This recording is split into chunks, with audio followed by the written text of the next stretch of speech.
各位朋友你看我前几天的时候说，我说郑丽文访美将是一个败笔。你看现在果然嘛，他见的这个官员他都不敢对外公布了这个可以说是在台湾政坛上应该是比较丢脸的一次。而且呢，他在美国可能也受到了美国官员的斥责，而且给他洗脑了，说你跟那个大陆搅到一块儿你没什么好下场。结果郑丽文回到台湾以后就变脸了嘛。某种意义上来讲，郑丽文是一个政治投机分子吧。他在美国我听说跟那个华侨谈的时候，他说我要是不去跟习近平见面的话，到现在我也就是个阳春党的主席，那个意思也就是个过客。他觉得他跟习近平见了面以后，他这个分量就陡然重了起来。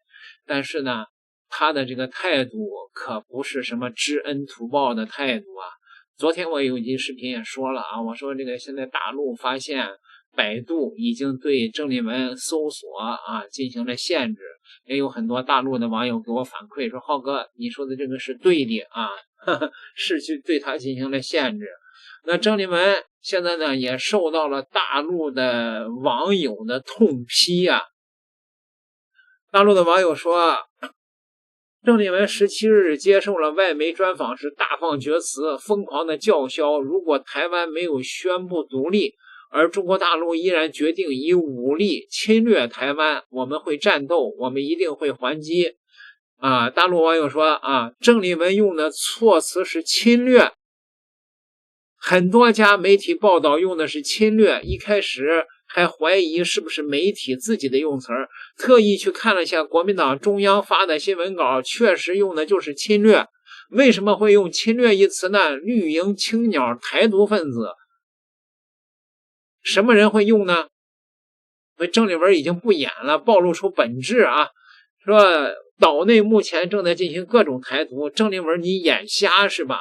民进党推的这个文化台独，改变台湾人的中国人认同，不是台独吗？民进党勾结美日出卖民族利益，不是台独吗？在民进党大搞台独的情况下，大陆不能以武力消灭台独，统一台湾吗？如果民进党一直不宣布台独，直到岛内的所有人都变成台独分子，大陆任由台独分裂国土吗？郑丽文叫嚣的实质就是反对统一，不仅仅是妄图永久维持现状。大陆的网友还说判断台独分子有几个标准，比如说叫嚣两国论，妄称台湾是国家，包括将两岸统一妄称为中国大陆的侵略。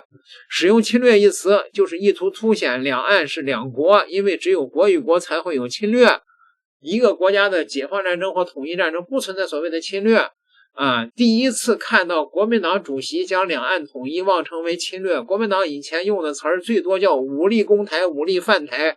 郑丽文冒天下之大不韪，嚣张至极公然叫嚣反对统一，叫嚣对抗大陆。郑丽文你凭什么叫嚣？你拿什么对抗大陆这个论调跟赖清德的叫嚣其实是一模一样的。赖清德叫嚣的就是没有台独的问题，意思就是已经独立，没必要再宣布，不会再宣布。但是赖清德所做的每一点都是在搞台独。郑丽文所谓的正式独立，也就是改变国号，在郑丽文的逻辑里，只要不改国号就不是台独，就无所谓。所以民进党再怎么搞实质台独都无所谓，只要是大陆维护主权与领土完整，以武力统一台湾，郑丽文就反对，郑丽文就要反击。而且呢，郑丽文17日接受外媒专访时，除了叫嚣反对统一以外，也预告国民党可能很快就对无人机制造计划及其他的提升台湾防务产业能力的措施提出法案。郑丽文的这个论调跟媒体人黄伟汉今早叫嚣的是一模一样，也就是说不想被统一，那就只要是提升防务就对了。黄伟汉是绿伟汉，这样叫嚣无所谓。郑丽文不是有些人封为统派吗？怎么也这样叫嚣呢？事实上，郑丽文从来没有支持统一，相反叫嚣一直是支持军购提升防务。这次主动提出国民党版的军购法案说台湾的行政机构刚推了一个2000亿元的无人机特别条例，郑丽文也要搞无人机计划，与民进党一唱一和。问题是军购也好，无人机计划也好，对付的是谁呢？针对解决台湾问题，大陆早已经提出了3个武力的前提，包括第一，如果出现台湾以任何名义从中国分割出去的重大事变；二是如果出现外国侵占台湾；三，如果台湾当局无限期的拒绝通过谈判和平解决两岸的统一问题，是吧？第一点就是法理台独就是台湾正式宣布独立。第二点不用解释。第三点就是说，郑丽文叫嚣，如果没有宣布正式独立中国大陆武力侵略台湾就会战斗。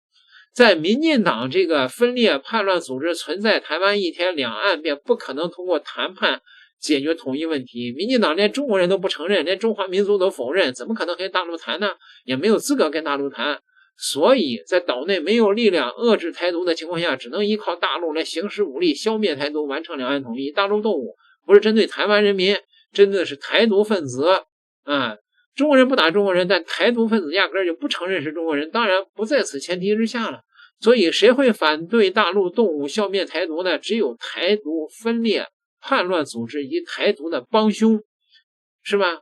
那么郑丽文叫嚣的反对大陆动武用意为何呢？一清二楚了，那就是这是大陆的网友开始连篇的痛批郑丽文郑丽文把自己访问大陆的积攒的那一点好名声一天之内就全败光了。你看我当初说他访问美国是个败笔吧，你看现在搞得官方封锁搜索，是吧？民间又开始痛批，台湾的名嘴现在也开始对郑丽文口诛笔伐了呀，包括陈辉文19日在节目中表示说这个郑丽文哪来的脸呢？自比孙中山，真不要脸。是哪一个美国的无知侨胞给你说的呀？你可不可以告诉我一下啊？我骂他一下。你要怎么跟中山先生做类比啊？你自己说，很多人拿我跟中山先生做联想郑丽文，你就算遇到很狂热的侨胞把你跟孙中山先生相提并论，你也不能提呀，你也不能把它讲出来呀，因为这是不合适的呀。郑丽文，你加入国民党才几年啊？你对国民党有什么贡献啊？你还是民进党的叛徒啊！你选举有赢过吗？除了国民党主席，你选立委有赢过吗？你没有一次选赢陈辉文痛批说，我也不是要骂你或笑你，你对国民党的贡献是凭什么跟中山先生相提并论？凭什么不要脸往自己脸上贴金呢？如果有华侨讲这个话的话，你应该讲什么？你应该讲千万不要这么说，我愧不敢当，我党龄这么浅，然后带领国民党一场选战还没有打，我没有资格跟中山先生相提并论，我不配，千万不要这样讲。谢谢各位侨胞的支持跟鼓励，但是我远远不如中山先生啊。陈慧文最后对郑丽文说，你没有最烂，只有更烂，这8个字送给你郑丽文好吧。哎呀，这个郑丽文说实在的，对从政来讲，作为一个政客来讲，他真的是好像是没有这个天赋。你看看你可以说是手握一把天牌，是吧？搞到现在搞了一个天崩的结局。点个订阅吧，咱们下期再聊。